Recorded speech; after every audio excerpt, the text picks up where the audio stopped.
এই যে শুনছো? হুম, তোমাকেই বলছি, আমাদের চ্যানেলটি সাবস্ক্রাইব করে দাও না প্লিজ।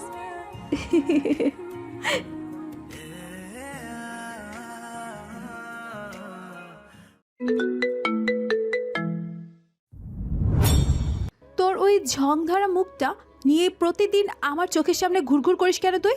হ্যাঁ, আমি তো আপনার চোখের সামনে ঘুরি না। তাহলে তুই ঠিক আমার গাড়ির সামনে এসে দাঁড়িয়েছিস কেন? রাস্তাটা তো আর আপনার একার কেনা নয়। তোর মতো একটা ফকিরনি আমাকে রাস্তার হিসাব শেখাচ্ছে। আমি রাস্তার হিসাব শেখাচ্ছি না, শুধু সত্যিটা বললাম।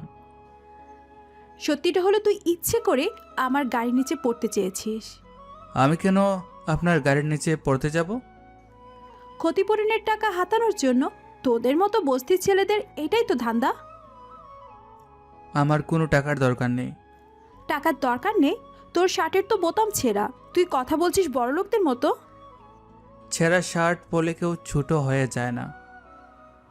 তোর মতো আনস্মার্ট আর খ্যাত একটা ছেলে আমাদের ব্যাচে পড়ে, এটা ভাবলে আমার গা ঘিন ঘিন করে। আমি তো কারো কোনো ক্ষতি করছি না। তোর ওই সস্তা চেহারাটাই আমার সবচেয়ে বড় ক্ষতি। চেহারা তো আর মানুষ নিজে বানায় না। তুই আমার সাথে মুখে মুখে তর্ক করছিস? হুম, আমি শুধু আমার কথাটা বুঝিয়ে বলছি। তোর কথা শোনার কোনো ইচ্ছে বা সময় আমার নেই। তাহলে আমাকে যেতে দিন, আমার ক্লাসে দেরি হয়ে যাচ্ছে। তোর ক্লাস গোল্লায় যাক, তুই আগে আমার কাছে মাপ চা। ঢাকার বসুন্ধরা আবাসিক এলাকায় মুষলধারে বৃষ্টি নামছে, আর নর্থ সাউথ ইউনিভার্সিটির বিশাল গেটের সামনে দাঁড়িয়ে এই দুজনের চরম তর্ক চলছে। মুন্নি আর হৃদয় একই ব্যাচের স্টুডেন্ট, তাই তাদের মধ্যে পরিচয়টা আগে থেকেই। হৃদয় একটা শান্ত ভীত আর সাধারণ ছেলে, যার পরনে ফেড হয়ে যাওয়া একটা ঢোলা শার্ট আর কাঁধে পুরনো সেলাই করা ব্যাগ। অন্যদিকে মুন্নি হলো শহরের সবচেয়ে ধনী ব্যবসায়ী শিকদার গ্রুপের চেয়ারম্যানের অহংকারী মেয়ে। একটু আগেই মুন্নির সাদা রঙের অডি গাড়িটা তীব্র গতিতে এসে রাস্তার জমানো কাদা পানি ছিটকে দিয়েছে হৃদয়ের পুরো শরীরে। পায়ে হাই হিল, পরনে কালো শর্ট স্কার্ট আর ডিওরের দামি জ্যাকেট পরা মুন্নি গাড়ি থেকে নেমেই হৃদয়ের উপর চড়াও হয়েছে, কারণ তার মতে হৃদয় ইচ্ছে করে তার গাড়ির সামনে চলে এসেছিল। আমি কেন মাফ চাইব? কারণ তুই আমার গাড়ির সামনে এসে আমাকে ব্রেক করতে বাধ্য করেছিস। আপনি গাড়িটা অতিরিক্ত স্পিডে চালাচ্ছিলেন। আমি আমার গাড়ি যেভাবে খুশি চালাবো, তুই বলার কে? আমার পুরো শার্ট কাদায় নষ্ট হয়ে গেছে। তোর ওই সস্তা শার্টের দাম কত? হ্যাঁ, 100 টাকা? সব কিছুর দাম টাকা দিয়ে মাপা যায় না। তোদের মতো ছোট লোকদের মুখে বড় বড় কথা মানায় না। ছোট লোক বা বড় লোক বলে তো কিছু নেই, সবাই মানুষ। তুই নিজেকে আমার সমান মানুষ ভাবিস? আমি শুধু স্টুডেন্ট হিসাবে নিজের অধিকারের কথা বলছি। স্কলারশিপের দয়ায় পড়ে আবার অধিকারের কথা বলছিস? স্কলারশিপ তো আমি মেধা দিয়ে পেয়েছি, কারো দয়া নয়। তোর ওই মেধার অহংকার আমি একদিন জুতো দিয়ে পিষে ফেলবো। আমি কারোর সাথে ঝামেলা চাই না। আমি এখন ক্লাসে যাব। তুই আমার কথার মাঝখান দিয়ে চলে যাবি? আমার আর কিছু বলার নেই। কিন্তু আমার তো অনেক কিছু করার আছে। হৃদয় মাথা নিচু করে পাশ কাটিয়ে চলে যেতে নিলে মুন্নির আগে গজগজ করতে করতে সামনে এসে পথ আটকে দাঁড়ায় এবং আচমকা খপ করে হৃদয়ের ভিজে যাওয়া শার্টের কলার শক্ত করে চেপে ধরে।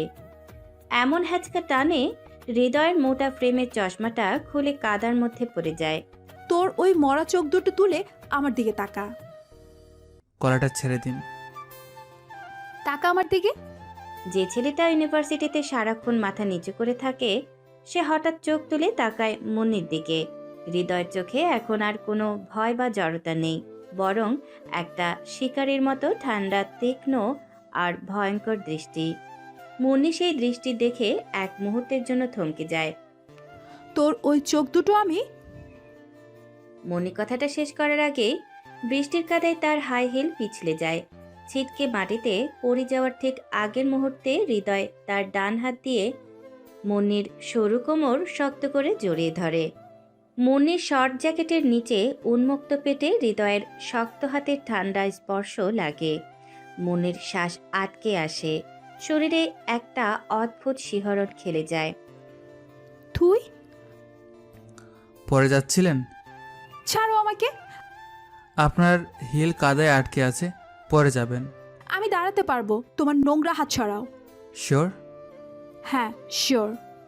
হৃদয় মুন্নির চোখের দিকে তাকিয়ে এক অদ্ভুত দম্ভ নিয়ে তাকে সোজা করে দাঁড় করিয়ে দেয় এবং নিচু হয়ে কাদার ভেতর থেকে তার চশমাটা তুলে নেয়। চশমাটা চোখে পড়ার সাথে সাথে হৃদয়ের সেই শিকারী দৃষ্টি গায়েব হয়ে যায়, আবার সেই ভীতু বোকা আর আনস্মার্ট চেহারা ফিরে আসে। তোমার ওই খ্যাত চেহারের নিচে এত জোর কোথা থেকে এলো? আমি তো শুধু আপনাকে সাহায্য করলাম। তুই এইমাত্র আমার দিকে ওভাবে তাকিয়েছিলি কেন? হুম। কিভাবে? ওই যে একটু আগে তোমার চোখের দৃষ্টি পুরো অন্যরকম ছিল। আমার চোখে পাওয়ার অনেক বেশি, চশমা ছাড়া আমি কিছু দেখতে পাই না। তুমি আমার সাথে নাটক করছো হৃদয়। আমি কেন নাটক করব?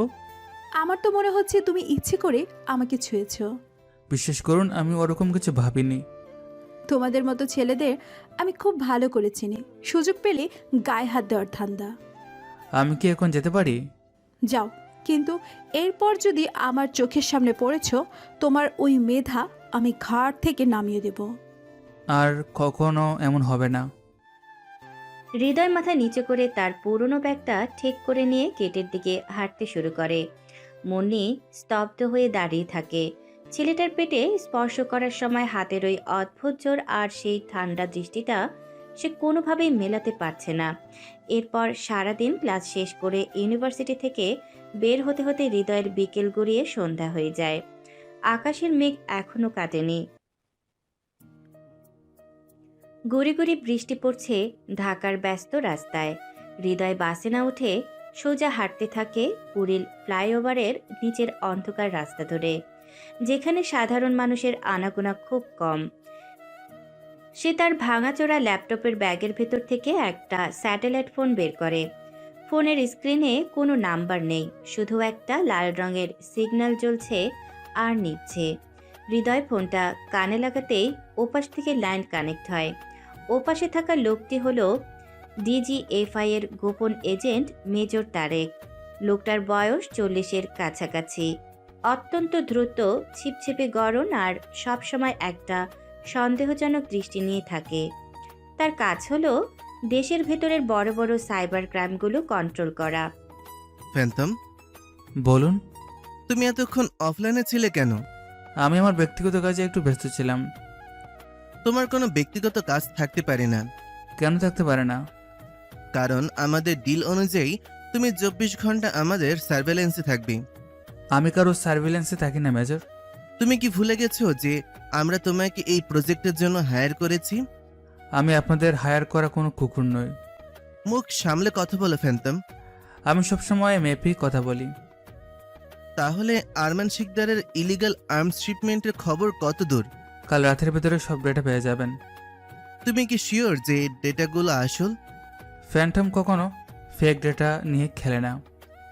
আমাদের কিন্তু শিকদারকে জ্যান্ত চাই। আমি তো তাকে মারতে যাচ্ছি না। কিন্তু ও যেন কোনোভাবেই বুঝতে না পারে যে আমরা ওর সার্ভারে ঢুকেছি। সেটা আমি বুঝবো, আপনাদের ভাবতে হবে না। তুমি কিন্তু নিজের লিমিট ক্রস করছো ফ্যান্টম। আমার কোনো লিমিট নেই মেজর। গভর্নমেন্ট তোমাকে একটা নির্দিষ্ট কাজের সুযোগ দিয়েছে, এটা ভুলে যেও না। সরকার আমাকে সুযোগ দেয়নি, আমি সরকারকে সুযোগ দিয়েছি শিকদারকে ধরার। তাহলে তুমি আবার জামান শিকদারের ফ্যামিলির পেছনে কেন লেগেছো? আমাদের আসল টার্গেট তো আরমান শিকদার। আমি কার পেছনে লাগবো সেটা আমার পার্সোনাল ব্যাপার। তুমি কি আমাদের সাথে ডাবল গেম খেলছো? আমি গেম খেলি না, আমি গেম তৈরি করি। শোনো ফ্যান্টম, তুমি যদি কোনো চালাকি করার চেষ্টা করো তাহলে কিন্তু তোমার খবর আছে। কী খবর আছে? আমি তো আলহামদুলিল্লাহ ভালোই আছি। আমরা চাইলে তোমার আসল পরিচয় সবার সামনে প্রকাশ করে দিতে পারি। আমার পরিচয় প্রকাশ করার মতো ক্ষমতা আপনাদের সার্ভারে নেই। তোমার ওভার কনফিডেন্স একদিন তোমাকে ডুবাবে। খুব শীঘ্রই ফোল্ডার টু বি ডিক্রিপ্ট করবেন। পিনকোড কোথায় পাবো? আমি ঠিক সময় পাঠিয়ে দেব। আর আরমান শিকদারের ওই সুইস অ্যাকাউন্টের কি খবর? সেটা আপাতত লক করা আছে। তুমি টাকাগুলো কোথায় সরিয়েছো? সেটা আপনাদের জানার কথা নয়। তুমি আমাদের না জানিয়ে এত বড় একটা স্টেপ নিলে কিভাবে? কাজটা তো আরমান শিকদারকে শেষ করার, তাই না? হ্যাঁ, কিন্তু আমাদের রুলস তো মানতে হবে। আমি কারো রুলসে চলি না মেজর। তুমি কি দেশের আইনের ঊর্ধ্বে? সাইবার দুনিয়ায় আমি আইন। আরমান শিকদার যদি ওই টাকার খোঁজ না পায়, ও কি পাগল হয়ে যাবে? আমি তো ওকে পাগলই করতে চাই। তুমি কি জানো আরমান শিকদারের পেছনে কত বড় বড় পলিটিক্যাল হাত আছে? সবার হাত আমি এক এক করে কেটে দেব। তোমার আসল উদ্দেশ্যটা কি ফ্যান্টাম? সময় হলে সব দেখতে পারবেন। আমাদের কিন্তু উপর মহলে জবাবদিহিতা করতে হয়। আপনাদের উপর মহলকে বলবেন ফ্যান্টম তার কাজ ঠিক মতোই করছে। কিন্তু এইভাবে চলতে থাকলে প্রজেক্ট ক্যান্সেল হতে পারে। প্রজেক্ট ক্যান্সেল হলে আপনাদেরই ক্ষতি, আমার না। তুমি কি আমাদের হুমকি দিচ্ছ? আমি শুধু বাস্তবটা মনে করে দিচ্ছি। কাল সকালের মধ্যে যদি আমি ফোল্ডার না পাই, আমি কিন্তু অ্যাকশন নেব। ফোল্ডার পেয়ে যাবেন, কিন্তু আমার কাজে নাক গলাতে আসবেন না। আর তুমি কি জামান শিকদারের মেয়ে মুন্নির ব্যাপারে কিছু জানো? মুন্নির ব্যাপারে আমি সব জানি। ওর ওপর নজর রাখো। জামান শিকদার ওর মেয়েকে বাঁচাতে যে কোনো কিছু করতে পারে। মুন্নি এখন আমার রাডারে আছে। ওর কোনো ক্ষতি যেন না হয়, ও কিন্তু নির্দোষ। নির্দোষ মানুষেরও অনেক সময় প্রায়শ্চিত্ত করতে হয়। তুমি কি মেয়েটাকে টার্গেট করেছো? সেটা আমার আর শিকদারের মাঝখানের হিসাব। ফ্যান্টাম, আমি তোমাকে শেষবারের মতন ওয়ার্ন করছি। ওয়ার্নিং দেওয়াটা আপনাদের মানায় না মেজর। কথা শেষ করে হৃদয় স্যাটেলাইট ফোনটা কেটে দেয় এবং নিজের ফেড হয়ে যাওয়া জ্যাকেটের পকেটে ঢুকিয়ে নেয়। কুড়িল ফ্লাইওভারের একটা পিলারের হেলান দিয়ে সে একটা দামি সিগারেট ধরায়। অন্ধকারের ভেতর সিগারেটের ধোঁয়ার সাথে তার ঠোঁটের কোণে ফুটে ওঠে এক ভয়ঙ্কর শয়তানি হাসি। কথা বলা শেষ করে হৃদয় ধীর পায়ে হাঁটতে থাকে। রাতের ঢাকা শহরের নিয়ন আলো আর বৃষ্টির জল মিলেমিশে এক অদ্ভুত পরিবেশ তৈরি করেছে। সে একটা লোকাল বাসে উঠে বসে, জানালার কাছ দিয়ে বাইরের ঝাপসা শহরের দিকে তাকিয়ে থাকে। বাসটা এসে থামে ধানমন্ডির ২৭ নম্বরে। সেখান থেকে হেঁটে একটা বিশাল ডুপ্লেক্স বাড়ির সামনে এসে দাঁড়ায় হৃদয়। এই বাড়িটা তার নিজের বাবার, কিন্তু বাবার মৃত্যুর পর এই বাড়ির প্রতিটি ইটে যেন তার জন্য শুধু অবহেলা আর ঘৃণা লেখা আছে। বাড়ির ভেতরে ঢুকে হৃদয় দেখে ড্রয়িং রুমের বিশাল ঝাড়বাতি জ্বলছে। ডাইনিং টেবিলে বসে কফি খাচ্ছে তার সৎমা শিরিন। মহিলার বয়স ৫০ হলেও দামি শাড়ি আর মেকআপে সেটা ঢাকার আপ্রাণ চেষ্টা করে। হৃদয়ের ভেজা শরীর থেকে কার্পেটে পানি পড়ছে দেখে শিরিনের চোখ জ্বলে ওঠে। তুই কি চোখ দুটো অন্ধ হয়ে এই বাড়িতে ঢুকিস? বাইরে খুব বৃষ্টি হচ্ছিল। তোর ওই নোংরা শরীরের পানি আমার ইটালিয়ান কার্পেটে পড়েছে, সেটা কি তুই দেখতে পাচ্ছিস না? আমি পরিষ্কার করে দিচ্ছি। তুই পরিষ্কার করবি? তোর সারা জীবনের ইনকাম দিয়ে এই কার্পেটের ১ ইঞ্চিও কিনতে পারবি তুই? আমি তো শুধু মুছতে চেয়েছিলাম। তোর ওই নোংরা হাত দিয়ে আমার বাড়ির জিনিস ছোঁয়ার কোনো দরকার নেই। আমি তাহলে আমার ঘরে যাচ্ছি।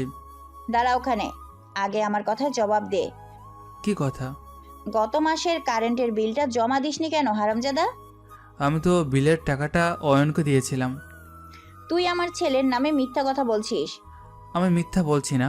অয়ন বলেছিল ও ব্যাংকের দিকে যাবে, তাই টাকাটা ওর হাতে দিয়েছিলাম। আমার ছেলে তোর ওই সামান্য কয়টা টাকার জন্য চুরি করবে, এটা তুই আমাকে বিশ্বাস করতে বলিস? আমি চুরি করার কথা বলিনি, হয়তো ও জমা দিতে ভুলে গেছে। মুখে মুখে তর্ক করা তুই তোর ওই মরা মায়ের কাছ থেকেই শিখেছিস, তাই না? মায়ের কথায় হৃদয়ের চোয়াল শক্ত হয়ে ওঠে, কিন্তু সে নিজেকে শান্ত রাখার চেষ্টা করে। মৃত মানুষকে নিয়ে কথা না বললে কি নয়? তোর মা তো একটা ভিখারি ছিল, আর তুই তার ভিখারি ছেলে। এই বাড়িতে তোরা শুধু আমার দয়ায় বেঁচে আছিস। বাড়িটা তো আমার বাবার ছিল। তোর বাবা ছিল মানে? তোর বাবা মরার আগে সব সম্পত্তি আমার আর অয়নের নামে লিখে দিয়ে গেছে। তোর জন্য তো শুধু ওই ছাদের উপরে স্যাঁতসেঁতে চিলেকোঠাটা রেখে গেছে। আমি তো এই বাড়ি থেকে কোনো অংশ দাবি করিনি। দাবি করার মতো তোর মুরদও নেই। তুই শুধু পারিস এই বাড়িতে বসে বসে গিলতে। আমি নিজের পড়ার খরচ নিজে চালাই। তুই পড়াশোনা করে একেবারে জজ ব্যারিস্টার হয়ে যাবি, তাই না? তোর মতো আনস্মার্ট আর অপদার্থ ছেলের জীবনেও কিচ্ছু করতে পারবি না। সেটা তো সময় বলবে।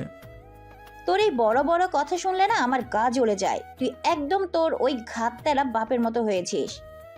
শিরিন রাগে কাঁপতে কাঁপতে তার হাতের গরম কফির মগটা সজোরে ছুঁড়ে মারে হৃদয়ের দিকে। মগটা হৃদয়ের বুকে লেগে মেঝেতে পড়ে ভেঙে টুকরো টুকরো হয়ে যায়। ফুটন্ত গরম কফিতে হৃদয়ের শার্ট ভিজে তার বুকটা মারাত্মকভাবে পুড়ে যায়। চামড়া লাল হয়ে যায় সাথে সাথে, কিন্তু হৃদয়ের মুখে কোনো এক্সপ্রেশন নেই। সে একটুও শব্দ করে না, কারণ সে যদি এখন রিয়েক্ট করে বা নিজের ভেতরের ক্ষোভ প্রকাশ করে তবে তার আসল পরিচয় সামনে আসার ঝুঁকি। দাঁড়িয়ে দাঁড়িয়ে কি দেখছিস? যা আমার চোখের সামনে থেকে। আমি কি রান্না করতে গিয়ে একটু খাবার নিতে পারি? দুপুরের বাসি ভাত আর একটু ডাল রাখা আছে, ওইটাই তোর জন্য যথেষ্ট। ঠিক আছে। বুকটা পুড়ে যাওয়ার যন্ত্রণায় জ্বললেও হৃদয় চুপচাপ মাথা নিচু করে রান্নাঘর থেকে রাতের বেঁচে যাওয়া বাসি খাবার একটা প্লেটে নিয়ে সিঁড়ি ভেঙে ছাদে নিচের চেলে কোঠার ঘরে চলে যায়। ঘরটার সাথে সাথে দেয়ালে ড্যাম ধরেছে। একটা পুরনো খাট আর একটা ভাঙা টেবিল ছাড়া ঘরে আর কিছুই নেই। হৃদয় খাবারটা সবেমাত্র টেবিলে রেখেছে। ঠিক তখন ধরম করে দরজা খুলে ঘরে ঢুকে তার সৎ ভাই অয়ন। অয়ন সবসময় নেশায় ডুবে থাকে, বদমেজাজি আর উশৃঙ্খল একটা ছেলে। তুই মায়ের কাছে আমার নামে কি বলেছিস? আমি তো শুধু সত্যি কথাটা বলেছিলাম।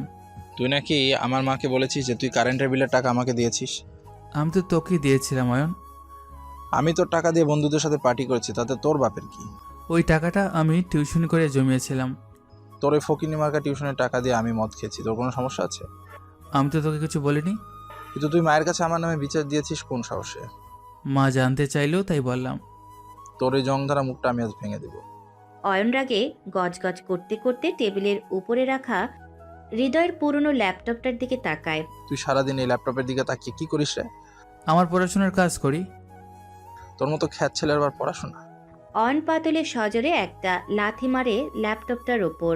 ল্যাপটপটা ছিটকে মেঝেতে পড়ে স্ক্রিনটা ভেঙে চৌচির হয়ে যায়। নে, এবার সারাদিন বসে বসে পড়াশোনা কর। এটা তুই ঠিক করলি না অয়ন। আমি যা খুশি তাই করবো, এই বাড়ির সবকিছু আমার। তুই যদি বেশি কথা বলিস কালই তোকে ঘাড় ধাক্কা দিয়ে বের করে দেবো। অয়ন আর কোনো কথা না বলে ঘর থেকে বেরিয়ে যায়। হৃদয় ভাঙা ল্যাপটপটার দিকে তাকিয়ে থাকে, কিন্তু তার চোখ কোনো কষ্ট বা রাগ নেই। তার ঠোঁটে বরং একটা তাচ্ছিল্যর হাসি ফুটে ওঠে। অয়ন জানে না এই ভাঙা ল্যাপটপটা আসলে একটা ডামি। সারা রাত আর ঘুমানো হয় না হৃদয়ের। পোড়া বুকে মলম লাগিয়ে সে তার আসল হ্যাকিং সেটআপ নিয়ে বসে কাজ করে। সকালে উঠে আবার সেই পুরনো ঢোলা শার্ট আর চশমা পরে নর্থ সাউথ ইউনিভার্সিটির উদ্দেশ্যে বেরিয়ে পড়ে। ইউনিভার্সিটির বিশাল করিডোরে হাঁটতে হাঁটতে হঠাৎ তার সামনে এসে দাঁড়ায় মুন্নি। আজকে আবার কোন গাড়ি নিচে পড়ার প্ল্যান করেছিস? আমি তো আমার ক্লাসে যাচ্ছি। তোর ওই সস্তা মুখটা দেখলে আমার সকালটাই নষ্ট হয়ে যায়। তাহলে আমার দিকে তাকাবেন না। তুই আমাকে নির্দেশ দিচ্ছিস? আমি শুধু সাবধান দিলাম। কালকের ঘটনার পর তোর তো আমার সামনে মাথা নিচু করে থাকার কথা। আমি তো কোনো অন্যায় করিনি, মাথা কেন নিচু করবো? তোর ওই তারামি আমি আজকে সোজা করে দেব। আপনি তো আমাকে কালকে ওয়ার্ন করেছিলেন। আমার বয়ফ্রেন্ড রিয়াদ তোর ওই ঝং ধরা চশমাটা আজকে তোর গলা দিয়ে নামাবে। আপনার বয়ফ্রেন্ডের কি নিজের কোনো কাজ নেই? তোর মতো আবর্জনা পরিষ্কার করাটাই এখন ওর প্রধান কাজ। আবর্জনা তো সময় হলে এমনিতে পরিষ্কার হয়ে যায়। তুই খুব বড় বড় কথা বলছিস হৃদয়, এর ফল কিন্তু খুব খারাপ হবে। ফল খারাপ হবে নাকি ভালো সেটা তো সময় বলবে। তুই আমার সাথে এমন একটা টোনে কথা বলছিস কেন, যেন তুই আমার চেয়ে অনেক বড় কিছু। আমি তো খুবই সাধারণ একজন স্টুডেন্ট। কিন্তু তোর ওই চোখ দুটো একদম সাধারণ নয়, কাল আমি দেখেছি। মানুষ যা দেখতে চায় অনেক সময় ভুল করে সেটাই দেখে। আমি কোনোদিন ভুল দেখি না। তাহলে হয়তো আপনি এখনো আসল সত্যিটা দেখতে পাননি। কি সত্যি? এই যে দুনিয়াটা শুধু আপনার বাবার টাকায় ঘুরে না। তোর সাহস তো কম না, তুই আমার বাবার টাকার নামে কথা বলিস। আমি শুধু বাস্তবটা মনে করে দিলাম। আজ রিয়া তোকে এই বাস্তবতাটাই হাড়ে হাড়ে বুঝিয়ে দেবে। মুন্নির আগে ফুঁসতে ফুঁসতে চলে যায়। হৃদয় একটা দীর্ঘশ্বাস ফেলে স্পোর্টস কমপ্লেক্সের দিকে এগোয়। আর হৃদয় গিয়ে স্পোর্টস কমপ্লেক্সের লকার রুমের ভেতরে ঢুকে নিজের ব্যাগটা রাখছিল। ঠিক তখনই রিয়াদ তার 4 জন সাঙ্গপাঙ্গ নিয়ে লকার রুমে ঢোকে এবং ভেতর থেকে দরজাটা লক করে দেয়। কিরে খ্যাত, কেমন আছিস? রিয়াদ হলো মুন্নির বয়ফ্রেন্ড। সে আরমান শিকদারের ছেলে, যাকে সবাই গ্যাংস্টার হিসেবে চেনে। রিয়াদ অত্যন্ত রাগী, দাম্ভিক আর ইউনিভার্সিটিতে একটা পুরো গ্যাং মেনটেন করে চলে।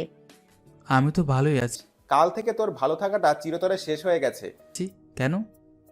কারণ তুই মুন্নির গায়ে হাত দিয়েছিস। আমি গায়ে হাত দিইনি, উনি পড়ে যাচ্ছিলেন বলে আমি শুধু সাহায্য করেছি। তোর ওই নোংরা হাত দিয়ে তুই মুন্নিকে ছোঁয়ার সাহস পেলি কোথা থেকে? মানুষ তো মানুষকে সাহায্য করেই। তুই মানুষ না, তুই একটা রাস্তার কুকুর। রাস্তার কুকুরদের কিন্তু কামড় খুব বিষাক্ত হয়। তুই আমাকে ভয় দেখাচ্ছিস? আমি তো শুধু সাধারণ জ্ঞানের কথা বললাম। তোর জ্ঞান আমি আজকে লকার রুমের ফ্লোরে ঘষে দেব। রিয়াদ পাশ থেকে একটা ভারী হকি স্টিক তুলে নেয়। হৃদয়ের চোখে মুখে কোনো ভয় নেই। সে খুব শান্তভাবে নিজের হাতের পুরনো ক্যাসিও ঘড়িটার দিকে তাকায়। তোর সময় শেষ হয়ে গেছে, ঘড়ি দেখে আর লাভ নেই। সময় কখনো শেষ হয় না রিয়াদ, সময় শুধু বদলায়। আজকের পর তুই আর এই ইউনিভার্সিটিতে পা রাখার সাহস পাবি না। রিয়াদ সজোরে হকি স্টিক দিয়ে হৃদয়ের পিঠে আঘাত করে। হৃদয় একটুও শব্দ করে না, শুধু দাঁতে দাঁত চেপে সহ্য করে। কিরে, ব্যথা লাগলো? ব্যথা তো শরীরের হয়, মনের না। তোর ওই মন আমি আজকে ভেঙে চুরমার করে দেব। রিয়াদ এবার হৃদয়ের পেটে হকি স্টিক দিয়ে একটা মারাত্মক জোরে বাড়ি মারে। হৃদয় ছিটকে গিয়ে লকারের ওপর পড়ে। কাল রাতের পোড়া বুকে আঘাত লাগায় সেখান থেকে রক্ত বের হতে শুরু করে। সাদা টাইলসের মেঝেতে রক্তের দাগ লেগে যায়। তোর মতো খ্যাত ছেলের মুন্নির দিকে তাকানোর সাহস হয় কি করে? আমি তো কারোর দিকে তাকাই না। কিন্তু মুন্নি বলেছে তুই নাকি কাল ওর দিকে খুব অদ্ভুতভাবে তাকিয়েছিলি। চোখ থাকলে তো মানুষ তাকাবেই। তোর ওই চোখ দুটো আমি আজকেই গেলে দেব। রিয়াদ আবার হকি স্টিক তুলে নেয় এবং হৃদয়ের পিঠে পরপর কয়েকটা বাড়ি মারে। হৃদয় মেঝেতে হাঁটু গেড়ে বসে পড়ে, কিন্তু তার চোখ এখনো রিয়াদের দিকে। তোর চোখে এখনো দম্ভ কেন রে? দম্ভ তো আপনাদের মতো মানুষদের থাকে, আমার শুধু সক্ষমতা আছে। তোর সহ্য ক্ষমতা আমি আজকে শেষ করে ছাড়বো। আপনি কিছু আপনার সময় নষ্ট করছেন রিয়াদ। আমার অনেক সময় আছে। কিন্তু আপনার বাবার তো সময় খুব কম। তুই আমার বাবাকে এর মধ্যে টানছিস কেন? আমি টানছি না, সময় তাকে টানছে। তোর মতো ভিখারির ছেলে আরমান শিকদারের নাম মুখে নেয় কোন সাহসে? নাম তো সবাই নিতে পারেন, কিন্তু হিসাব কজন নিতে পারি? তুই কি পাগল হয়ে গেলি মার খেয়ে? পাগল তো আপনি হবেন খুব তাড়াতাড়ি। রিয়াদ রেগে গিয়ে হৃদয়ের কলার চেপে ধরে তাকে মেঝের উপর থেকে টেনে তোলে। হৃদয়ের মুখ দিয়ে রক্ত ঝরছে, কিন্তু সে রিয়াদের চোখের দিকে তাকিয়ে একটা অদ্ভুত ঠান্ডা হাসি দেয়। তুই হাসছিস?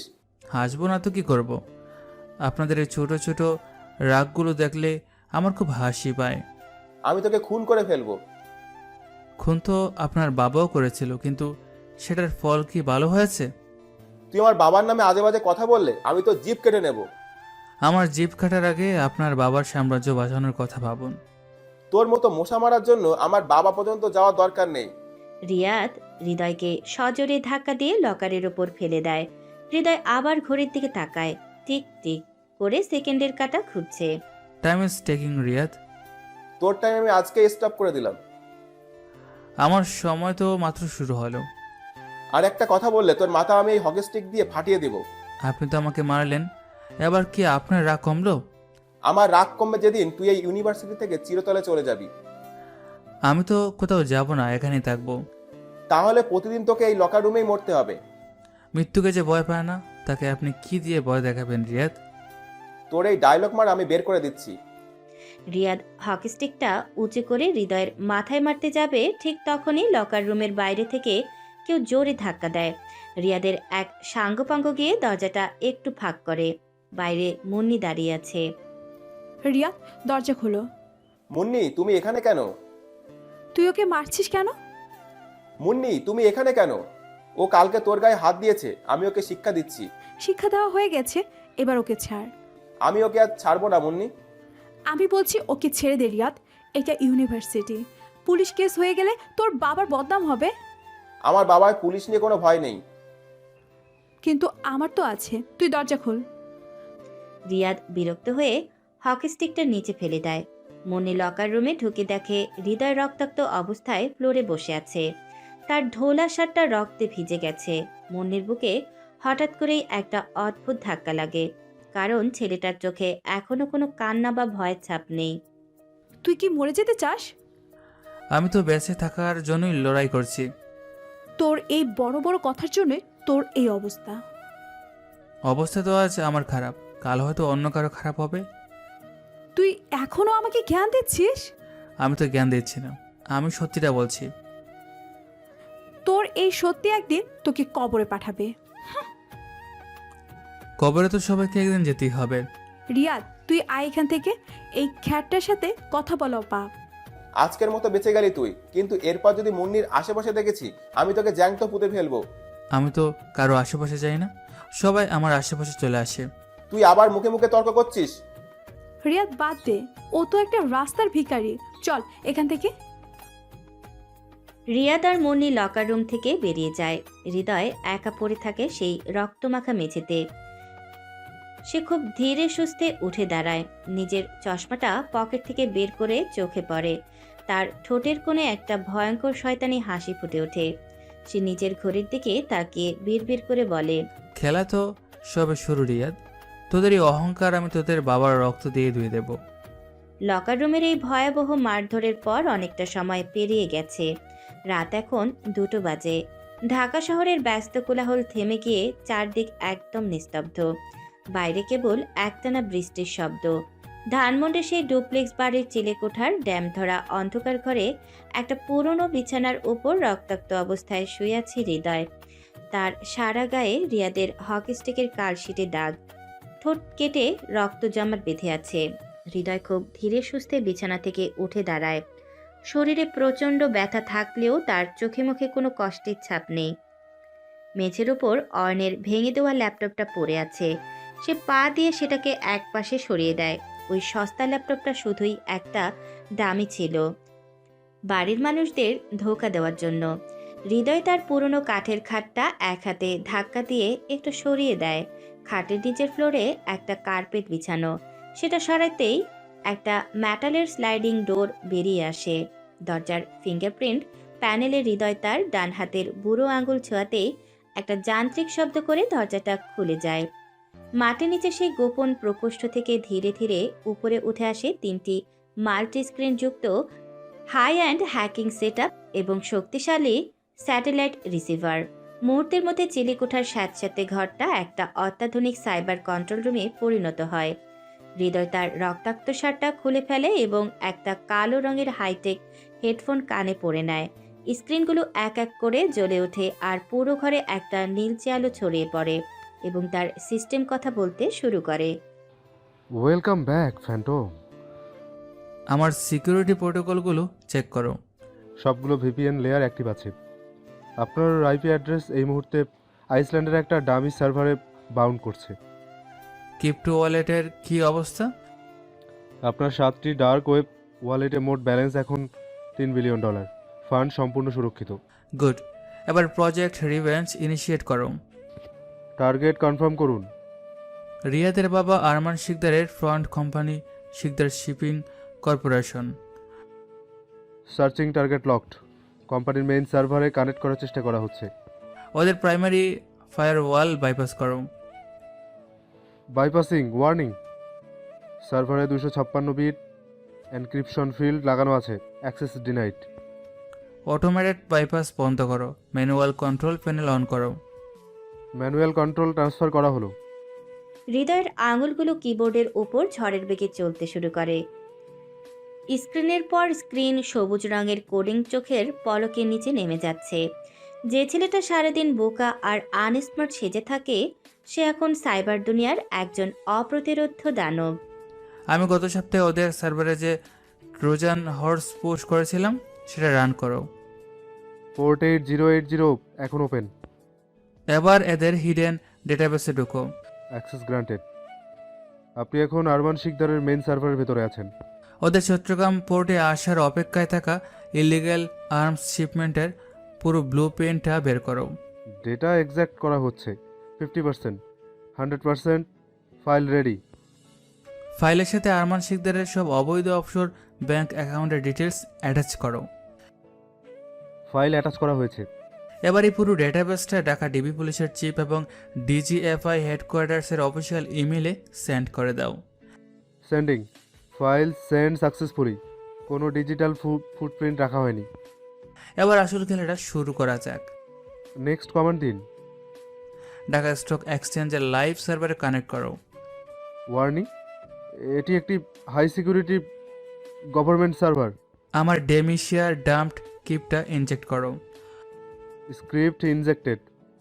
শিকদার শিপিং কর্পোরেশনের শেয়ার ভ্যালু ম্যানিপুলেট করা হচ্ছে। ওদের শেয়ারের দাম অটোমেটিক ড্রপ করতে থাকো, প্রতি সেকেন্ডে 10%। শেয়ারের দাম কমতে শুরু করেছে। ইনভেস্টরদের কাছে ফেক প্যানিক অ্যালার্ট পাঠানো হচ্ছে। ড্রপটা আরও ফাস্ট করো। শেয়ার ভ্যালু 50% নেমেছে। Make it 0। Share market value 0-তে ক্র্যাশ করেছে। শিকদার কর্পোরেশনের লিগ্যাল অস্তিত্ব এই মুহূর্তে দেউলিয়া। আনুমানিক ক্ষতি 800 কোটি টাকা। হৃদয় কিবোর্ড থেকে হাত সরিয়ে একটা দামি রিভলভিং চেয়ারে হেলান দিয়ে বসে। স্ক্রিনের আলোয় তার রক্তাক্ত মুখে এক চিলতে শয়তানি হাসি ফুটে ওঠে। সে নিজেই মনে ফিসফিস করে বলে, এটা তো শুধু ওয়ার্ম আপ ছিল রিয়াদ, তোদের ধ্বংসের মাত্র 16। ঠিক তখনই হৃদয়ের হাই সিকিউরিটি স্যাটেলাইট লাইনটা বেজে ওঠে। স্ক্রিনে লেখা ওঠে কলার মেজর তারেক, ডিজিএফআই। হৃদয় একটা বাটন চেপে কলটা রিসিভ করে। ফ্যান্টম, তুমি এইমাত্র কি করলে? আমি তো আমার কাজ করলাম মেজর। তুমি আরমান শিকদারের কোম্পানির পুরো শেয়ার মার্কেট ধসিয়ে দিয়েছো। আমি শুধু ওর টাকার অঙ্কটা মাটিতে মিশিয়ে দিলাম। আমাদের ডিল ছিল তুমি শুধু আর্মস শিপমেন্টের ডেটা আমাদের হাতে দেবে। আমি তো ডেটা পাঠিয়ে দিয়েছি, চেক করে দেখুন। কিন্তু তুমি কোম্পানিটাকে পাবলিকলি দেউলিয়া করে দিলে কেন? কারণ একটা আহত সাপ খুব তাড়াতাড়ি ভুল করে। আরমান শিকদার এখন পাগলের মতন রিয়েক্ট করবে। আমি তো সেটাই চাই। তুমি কি ডিবি পুলিশকেও সব ডেটা পাঠিয়েছো? হ্যাঁ, একটু আগে পাঠিয়েছি। তুমি আমাদের না জেনে ডিবি এর মধ্যে কেন জড়ালে? কারণ খেলাটা শুধু আপনাদের একার নয়। তুমি একটা বিপজ্জনক গেম খেলছো ফ্যান্টম। গেমটা তো আমিই বানিয়েছি মেজর। যদি ডিবি পুলিশ আরমানকে আমাদের আগে ধরে ফেলে তাহলে আমাদের পুরো মিশন ফেল হবে। ডিবিওকে ধরতে পারবে না। তুমি এত শিওর হচ্ছ কিভাবে? কারণ আরমান এখন পালাবে। কোথায় পালাবে? আমার পাতা ফাঁদের দিকে। তুমি আমাদের কাছ থেকে অনেক কিছু লুকাচ্ছ ফ্যান্টম। আমি শুধু রেজাল্ট দিচ্ছি, আপনাদের এত কিছু জানার দরকার নেই। আমাদের ওপর মহল কিন্তু তোমার এই পাগলামি মেনে নেবে না। উপর মহলকে বলবেন হাত করে রেডি রাখতে। যদি পরিস্থিতি হাতের বাইরে চলে যায় আমরা কিন্তু তোমাকে চিন্তা অস্বীকার করব। আপনারা তো আমাকে এমনিতেও চেনেন না। আরমান শিকদার কিন্তু চুপ করে বসে থাকবে না। ওর চুপ করে থাকার সময় শেষ হয়ে গেছে। তোমার পরবর্তী টার্গেট কে? ওর ছেলে রিয়াদ। রিয়াদ তো একটা গ্যাংস্টার, ওকে খাটাতে যেও না। ও গ্যাংস্টার নয়, ওর বাবার অহংকারের একটা পুতুল মাত্র। তুমি কি রিয়াদকে টার্গেট করে আরমানকে ভাঙতে চাচ্ছ?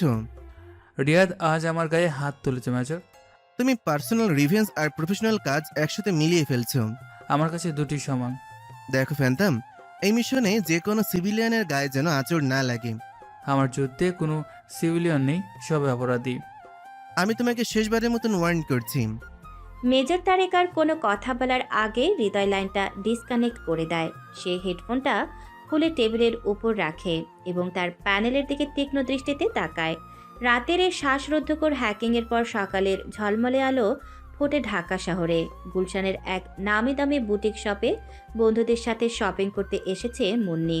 তার চোখে মুখে বরাবরের মতোই সেই অহংকার আর দাম্ভিকতা। ওই ব্ল্যাক ড্রেসটা প্যাক করে দিন। ম্যাম, আপনার বিল হয়েছে 1,20,000 টাকা। এই নিন আমার কার্ড, পিন নাম্বার তো জানেনই।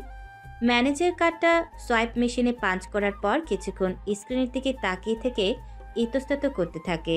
ম্যাম, আপনার কার্ডটা তো ডিক্লাইন দেখাচ্ছে। ডিক্লাইন মানে কি? আপনি মেশিন ঠিকমতো ইউজ করতে জানেন না? ম্যাম, আমি দুবার ট্রাই করেছি, ব্যাংক থেকে ট্রানজ্যাকশন ব্লক করা হয়েছে। ফালতু কথা বলবেন না। আপনি জানেন ওই কার্ডের লিমিট কত? আমি জানি ম্যাম, কিন্তু সিস্টেমে দেখাচ্ছে আপনার অ্যাকাউন্ট ফ্রিজ করা। আপনার সাহস তো কম না। আপনি আমাকে বলছেন আমার অ্যাকাউন্ট ফ্রিজ? ম্যাম প্লিজ রাগ করবেন না, আমি তো শুধু মেশিনের মেসেজটা পড়ে শোনালাম। আমি জামান শিকদারের মেয়ে, আমার কার্ড ব্লক করার সাহস এই দেশের কোনো ব্যাংকেরই নেই। আপনি চাইলে অন্য কোনো কার্ড দিয়ে ট্রাই করতে পারেন। আমি অন্য কার্ড কেন দেব? আপনি এখনই ব্যাংকে কল করুন। ম্যাম, আমার মনে হয় আপনার নিজেরই একবার কথা বলে দেখা উচিত। ঠিক আছে, আমি আমার বাবাকে কল দিচ্ছি। তারপর আপনার ওই সব আমি কিভাবে বন্ধ করি সেটা শুধু দেখবেন। রাগে গজগজ করতে করতে মুন্নি নিজের আইফোন বের করে বাবার নাম্বারে ডায়াল করে, কিন্তু ওপাশ থেকে ফোন রিসিভ হওয়ার পর বাবার গলার স্বর শুনে মুন্নি থমকে যায়। বাবা, আমার কার্ড কাজ করছে না কেন? তুই কোথায় এখন মা? আমি গুলশানের শপে। ওরা বলছে আমার অ্যাকাউন্টে নাকি ফ্রিজ করা। তুই এক্ষুনি বাড়িতে আয় মুন্নি। বাড়িতে কেন আসবো? তুমি আগে এই কার্ডের প্রবলেম সলভ করো।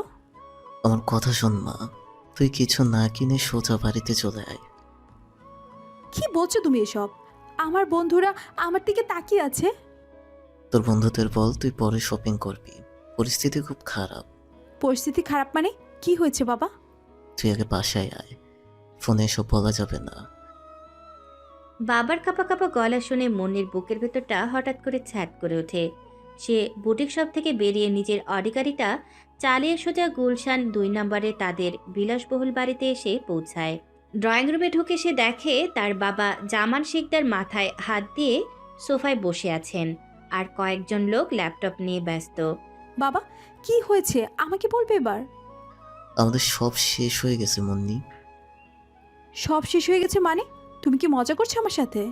মজা করার মতো অবস্থায় আমি নেই মা। তাহলে পরিষ্কার করে বলো সমস্যাটা কোথায়? আমার সুইচ ব্যাংকের অ্যাকাউন্টটা হ্যাক হয়েছে। হ্যাক হয়েছে মানে কি? সুইস ব্যাংকের অ্যাকাউন্ট তো দুনিয়ার সবচেয়ে সিকিউরিটি অ্যাকাউন্ট। আমি তো সেটাই জানতাম, কিন্তু কেউ একজন আমার পুরো সার্ভারের কন্ট্রোল নিয়ে নিয়েছে। টাকাগুলো কি ট্রান্সফার হয়ে গেছে? না, ট্রান্সফার হয়নি, পুরো ফান্ডটা ফ্রিজ করে রেখেছে। কে করেছে এসব? তুমি সাইবার ক্রাইমে জানোনি কেন? সুইস ব্যাংকের এই অ্যাকাউন্টে আমার সব ব্যাংক মানি রাখা ছিল। আমি পুলিশকে কি বলবো? তার মানে আমাদের কাছে এখন কোনো ক্যাশ নেই? আমি লিগ্যাল অ্যাকাউন্টগুলো সব ব্লক করা। এটা কিভাবে সম্ভব বাবা? তোমার এত বড় আইটি টিম কি করছে? তারা সকাল থেকে চেষ্টা করছে, কিন্তু হ্যাকার এতই ভয়ঙ্কর যে সে সিস্টেমে ঢোকার কোনো রাস্তাই খোলা রাখেনি। হ্যাকার কি কোনো টাকা ডিমান্ড করেছে? না, সে কোনো মুক্তিপণ চায়নি। তাহলে সে কি চায়? সে শুধু আমার ল্যাপটপের স্ক্রিনে একটা মেসেজ হাসিয়ে রেখেছে। কি message? Arrogance has a price. কথাটা শোনার সাথে সাথে মুন্নির চোখের সামনে হঠাৎ করে হৃদয়ের সেই ঠান্ডা দৃষ্টি আর শান্ত গলার কথাগুলো ভেসে ওঠে, কিন্তু সে সাথে সাথে মাথা থেকে চিন্তাটা ঝেড়ে ফেলে। অহংকারের আবার কিসের মূল্য? আমি জানি না মা, আমার তো মনে হয় এটা কোনো ব্যবসায়িক শত্রুর কাজ। তোমার ব্যবসায়িক শত্রু আমাদের পার্সোনাল অ্যাকাউন্টে হাত দিবে কেন? টাকাগুলো রিকভার করতে না পারলে আমাকে পথে বসতে হবে মুন্নি। আমি বুঝতে পারছি না, যে মানুষগুলো কাল পর্যন্ত আমাদের কথা উদ্বোস করতো তারা আজ আমাদের অ্যাকাউন্ট ব্লক করে দিচ্ছে। টাকা না থাকলে এই দুনিয়ার কেউ কাউকে চেনে না মা। তুমি টেনশন করো না বাবা, রিয়াদের বাবাকে একবার কল করে দেখো। আরমান শিকদারকে কল করে কোনো লাভ নেই।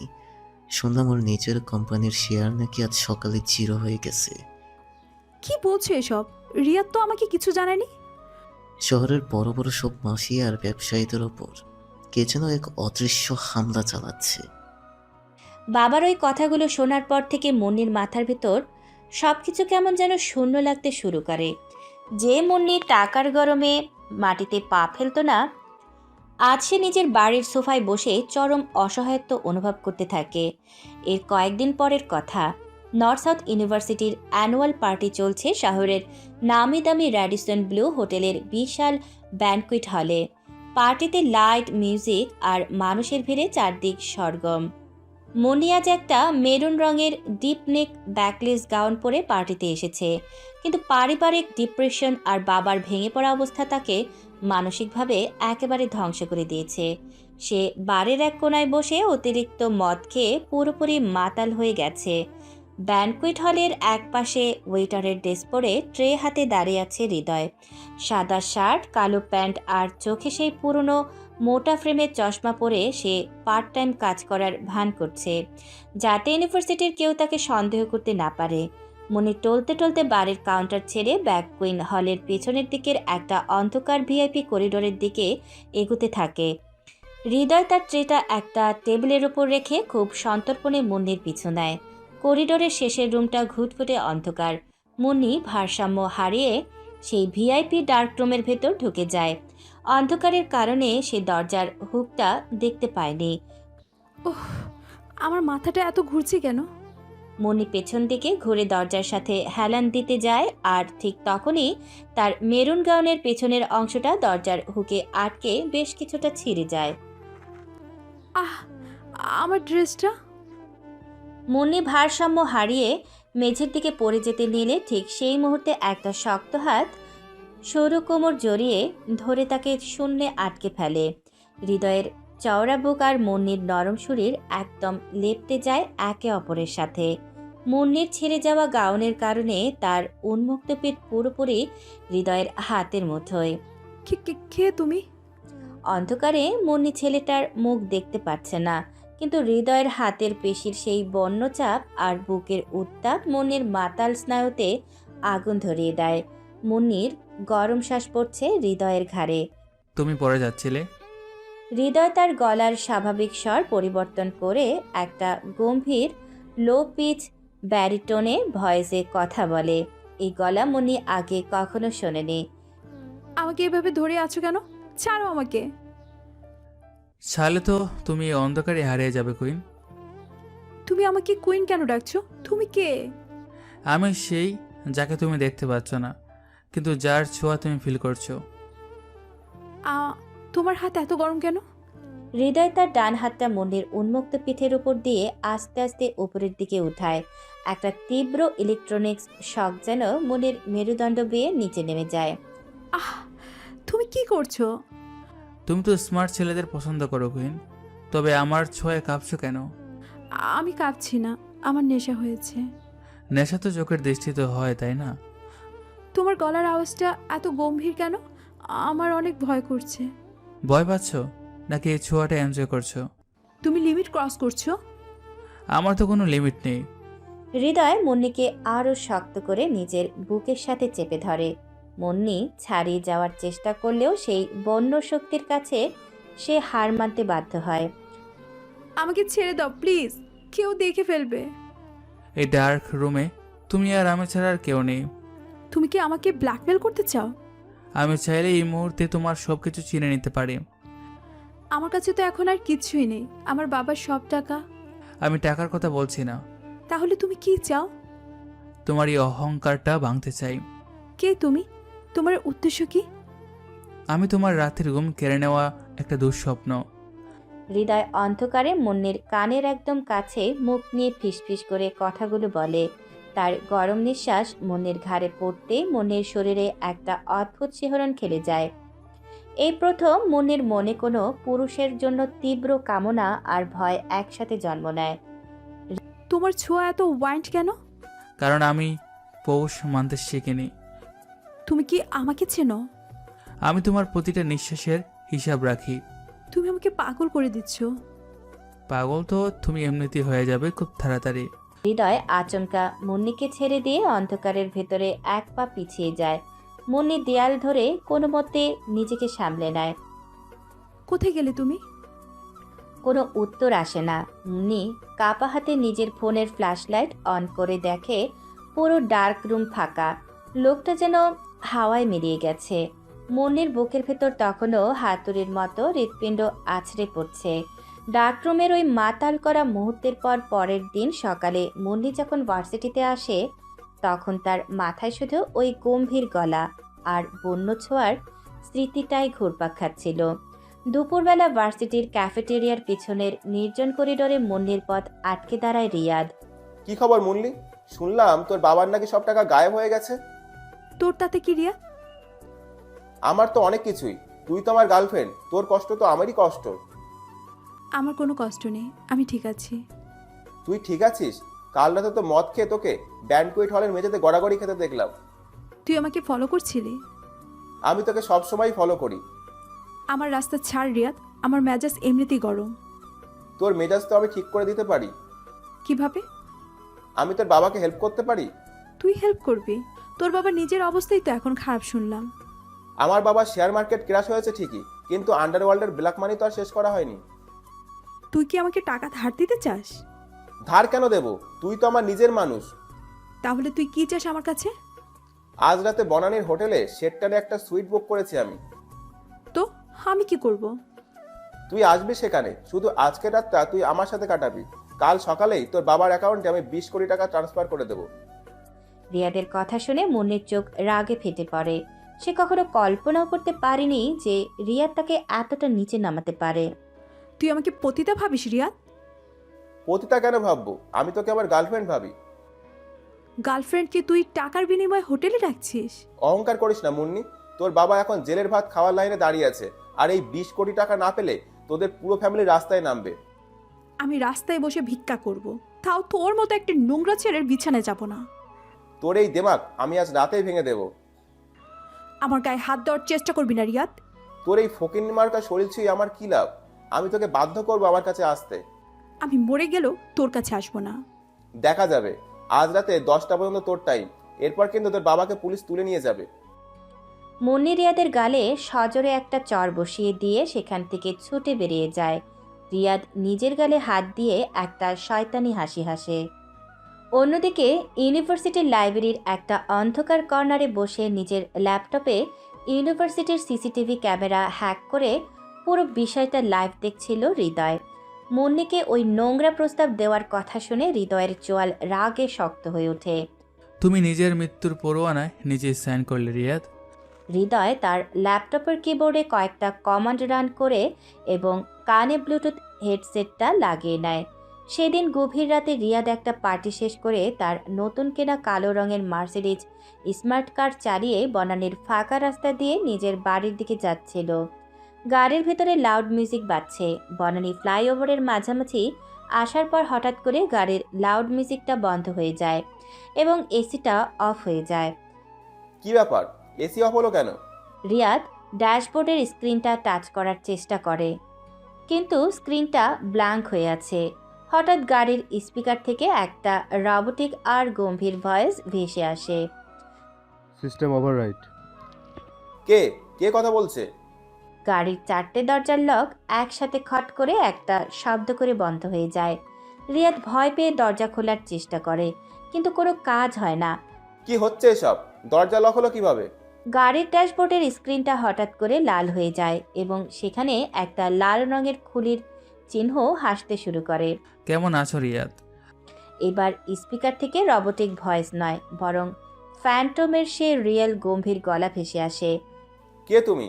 আমার গাড়ির সিস্টেমে কিভাবে ঢুকলে? আমি তো সবার সিস্টেমেই ঢুকতে পারি। তুমি কি ফ্যান্টম? বাহ, তুমি তো দেখি অনেক কিছু জানো। তুমি আমার বাবার শেয়ার ক্র্যাশ করিয়েছো, এবার আমার পেছনে কেন লেগেছো?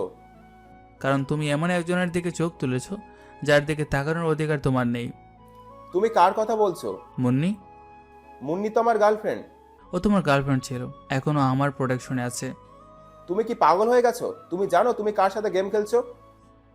আমি গেম খেলি না রিয়াদ, আমি গেম শেষ করি। ফ্যান্টমের কথা শেষ হওয়ার সাথে সাথে মার্সিডিজ গাড়িটার স্পিড অটোমেটিক বাড়তে শুরু করে।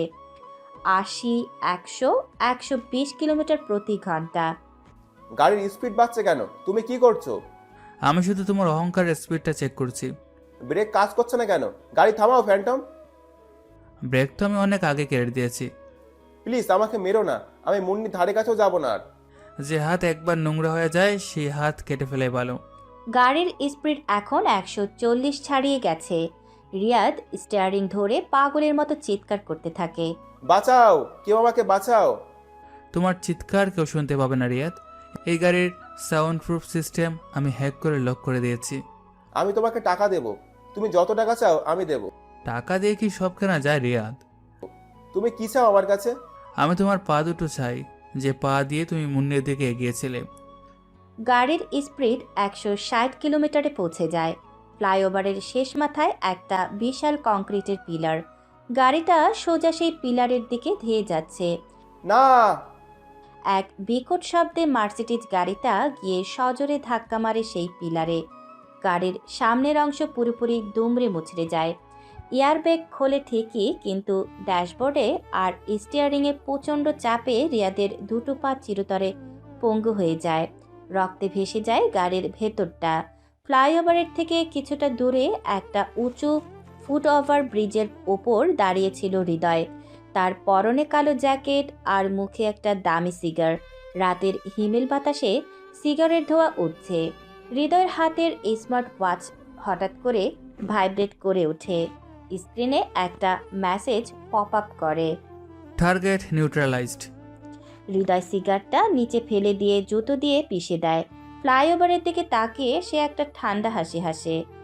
লকার রুমে হকিস্টিকের মারের হিসেবটা আজ মিটিয়ে দিলাম রিয়াদ, এবার তোমার বাবার পালা। হৃদয় ঘুরে দাঁড়িয়ে অন্ধকারের ভেতর ধীর পায়ে হাঁটতে শুরু করে, যেন কিছুই হয়নি। তার এই নীরব পদক্ষেপ শহরের আন্ডারওয়ার্ল্ডে একটা ভয়ঙ্কর সাইবার ঝড়ের সংকেত দিয়ে যায়। বনানী ফ্লাইওভারে রিয়াদের সেই ভয়াবহ দুর্ঘটনার পর ঢাকা শহরের আন্ডারওয়ার্ল্ডের চরম আতঙ্ক ছড়িয়ে পড়ে। পরের দিন সকালে মিন্টো রোডের ডিবি পুলিশের সাইবার ক্রাইম সেলের হেডকোয়ার্টার্সে নিজের কেবিনে বসে চেইন স্মোক করছেন শহরের টপ ইনভেস্টিগেটর ইন্সপেক্টর কবির। রিপোর্টার কি খবর রনি? স্যার, রিয়াদের বাঁচার চান্স 50-50, আর যদি বেঁচেও যায় ডাক্তার বলেছে ওর দুটো পা সারা জীবনের জন্য প্যারালাইজড। গাড়ির ফরেন্সিক রিপোর্ট কি বলছে? পুরো সিস্টেমটা হ্যাক করা হয়েছিল স্যার। গাড়ির ইউসিসি বা ইঞ্জিন কন্ট্রোল ইউনিটকেও রিমোটলি ওভাররাইড করে স্পিড লিমিট ব্রেক করে দিয়েছিল। এটা কোনো সাধারণ হ্যাকারের কাজ নয় রনি। আমারও তাই মনে হচ্ছে স্যার। কাল রাতে আরমান শিকদারের শেয়ার মার্কেট ক্র্যাশ করা, আর আজ তার সেলের এই অবস্থা। শুধু আরমান শিকদার নয়, জামান শিকদারের সুইচ ব্যাংকের টাকাও কাল গায়েব হয়ে গেছে। কিন্তু স্যার, এই দুটো শিকদার ফ্যামিলির মধ্যে তো কোনো কানেকশন নেই। হ্যাকার দুজনকে একসাথে টার্গেট করেছে কেন? কানেকশন তো একটা আছে রনি। কি কানেকশন স্যার?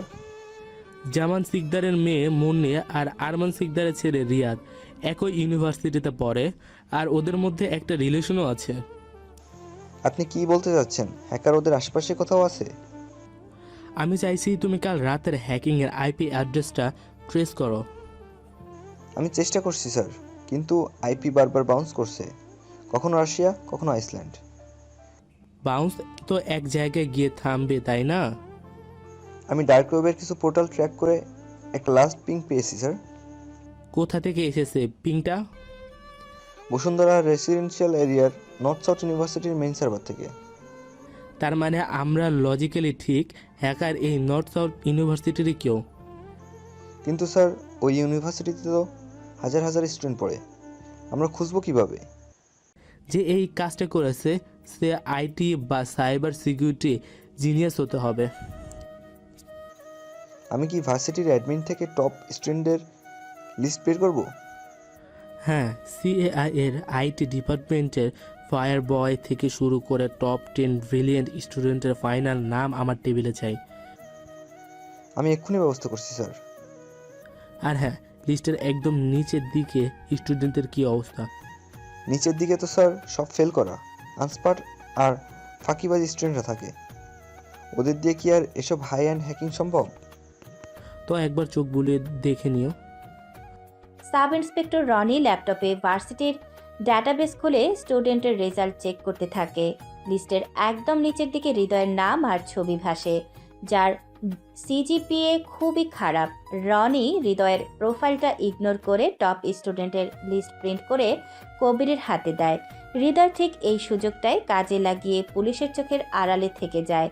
ডিবি অফিসে যখন এই তদন্ত চলছে, তখন নর্থ সাউথ ইউনিভার্সিটির বিশাল লাইব্রেরির একটা অন্ধকার কর্নারে বসে নীরবে কাঁদছে মুন্নি। আজ তার চোখে কোনো দম্ভ নেই। তার বাবার নামে সকালে অ্যারেস্ট ওয়ারেন্ট বেরিয়েছে।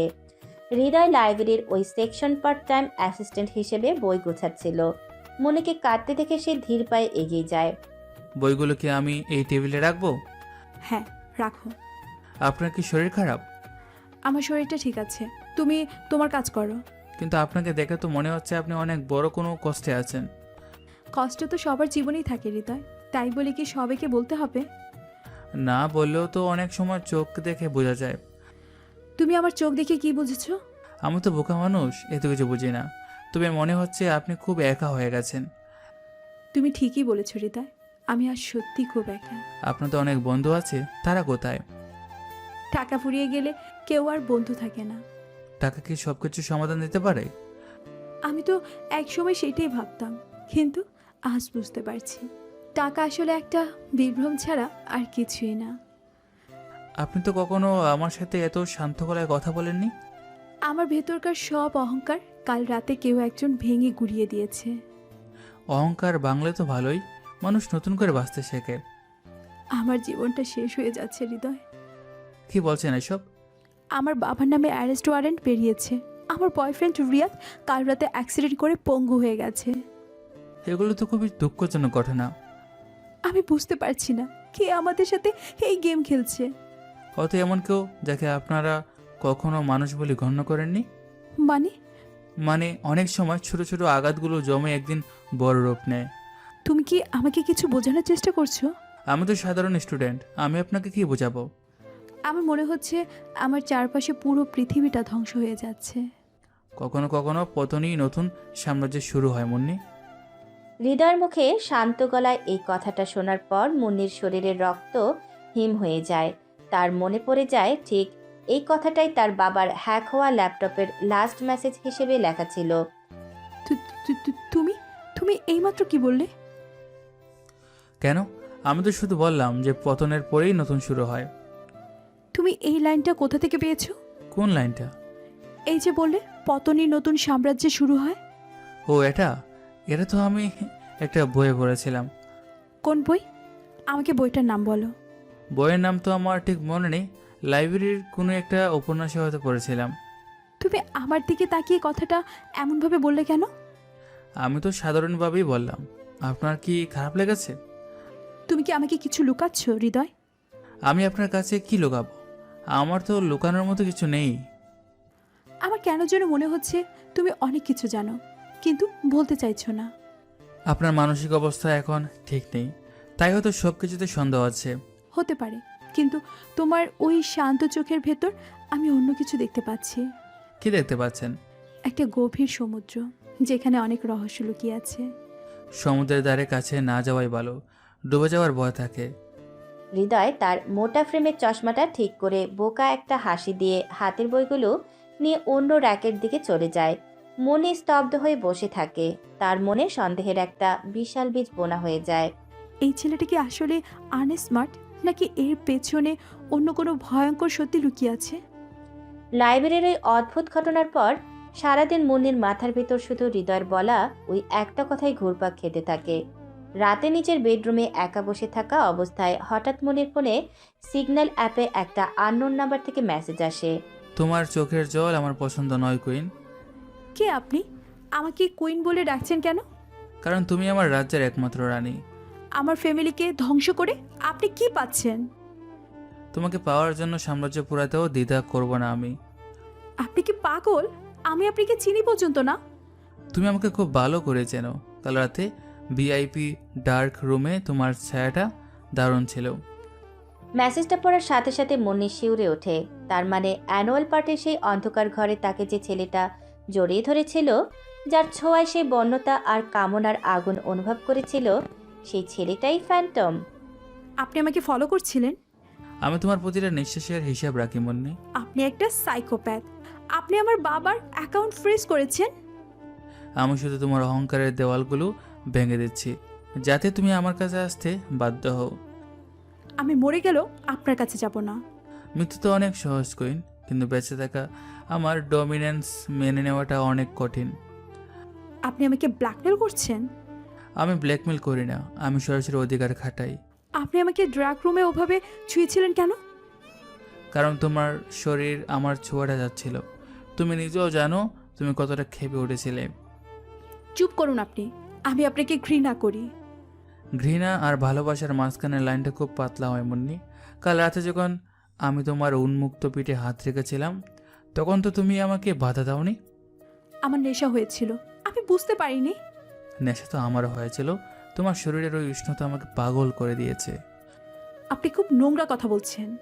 সত্যি কথাগুলো সবসময় নোংরাই শোনায়, কিন্তু তুমি অস্বীকার করতে পারবে না এই মুহূর্তে। আমার কথা ভেবে তোমার নিজের শরীরের ভেতরে একটা অদ্ভুত উত্তেজনা কাজ করছে। ফ্যান্টমের এই কথাটা পড়ার পর মুন্নির হাত কাঁপতে শুরু করে। সে বুঝতে পারে না যাকে সে সবচেয়ে বেশি ঘৃণা করছে, যে তার পুরো পরিবারকে পথে বসিয়ে দিয়েছে, তার মেসেজ পড়ার জন্য তার শরীর কেন অদ্ভুত এক উত্তেজনায় কাঁপছে। ডার্করুমের সেই গরম নিঃশ্বাস আর শক্ত হাতের ছোঁয়াটা মনে পড়তে মুন্নির তলপেটে একটা অদ্ভুত শিহরণ খেলে যায়। আপনি আমার সাথে এমন মন মস্তিষ্ক খেলা কেন খেলছেন?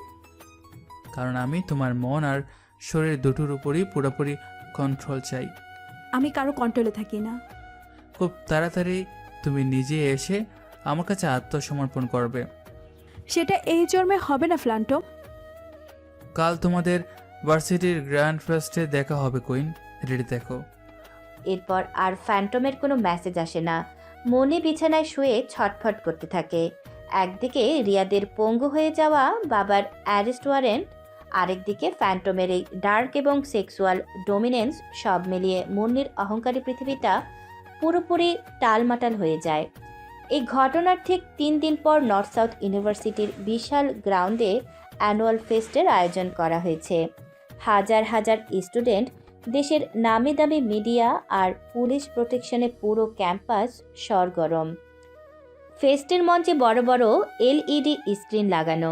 রিয়াদের বাবা শহরের আন্ডারওয়ার্ল্ড ডন আরমান শিকদার আজ এই ফেস্টের প্রধান অতিথি হিসেবে এসেছেন। নিজের ছেলে পঙ্গু হয়ে যাওয়ার শোকে আর কোম্পানির শেয়ার জিরো হয়ে যাওয়ার রাগে তিনি ভেতরে ভেতরে ফুঁসছেন। তিনি মাইক্রোফোন হাতে নিয়ে স্টেজের মাঝখানে দাঁড়ান। আজ আমি এইখানে কোনো স্পিচ দিতে আসিনি, আমি এইখানে একটা সত্যি কথা বলতে এসেছি। পুরো স্টেডিয়ামে পিনপতন নীরবতা। সবাই অবাক হয়ে আরমান শিকদারের দিকে তাকিয়ে আছে। আপনারা সবাই জানেন আমার ছেলে রিয়াদ আজ হসপিটালের বেডে মৃত্যুর সাথে পাঞ্জা লড়ছে। কি বলতে চাইছে উনি? আর আমার ছেলের এই অবস্থার জন্য দায়ী একজন নির্দিষ্ট মানুষ। সে এই ভার্সিটির স্টুডেন্ট। আরমান শিকদার তার হাত তুলে ভিড়ের মধ্যে দাঁড়িয়ে থাকা মনের দিকে আঙুল তাক করেন। জামান শিকদারের মেয়ে, ওই অহংকারী মুন্নি। আঙ্কেল, আপনি এসব কি বলছেন? আমি সত্যিই বলছি, তুই আমার ছেলেকে ব্যবহার করেছিস। তোর বাবার ইল্লিগাল কাজগুলো ঢাকার জন্য তুই রিয়াদকে ঢাল বানিয়েছিলিস। এটা পুরোপুরি সত্যি কথা। আমি কিছুই করিনি। তোর জন্যই আজ আমার ছেলেটা প্যারালাইজড। তোর বাবা তো জেলের ভয়ে পালিয়ে বেড়াচ্ছে, আর তুই এইখানে নির্লজ্জের মতো ফেস্টে এসছিস। ভিড়ের মধ্যে দাঁড়িয়ে থাকা হাজার হাজার স্টুডেন্ট মুন্নিকে নিয়ে হাসাহাসি শুরু করে। কেউ কেউ মোবাইল বের করে ভিডিও করা শুরু করে। মুন্নি অপমানে আর লজ্জায় স্টেজের নিচে দাঁড়িয়ে দুহাত মুখ থেকে কাঁদতে থাকে। তোদের পুরো ফ্যামিলি একটা চিটার। আমি জামান শিকদার, আর তোকে এই শহরের রাস্তার ভিক্ষা করাবো। আমার নাম আরমান শিকদার। আরমান শিকদারের কথা শেষ হওয়ার আগে হঠাৎ করে পুরো স্টেডিয়ামের মেন পাওয়ার সাপ্লাই বন্ধ হয়ে যায়। ঘুটঘুটে অন্ধকারে ঢেকে যায় পুরো মাঠ। কি হলো, কারেন্ট চলে গেল কেন? সবার মধ্যে একটা আতঙ্ক আর হইচই শুরু হয়ে যায়।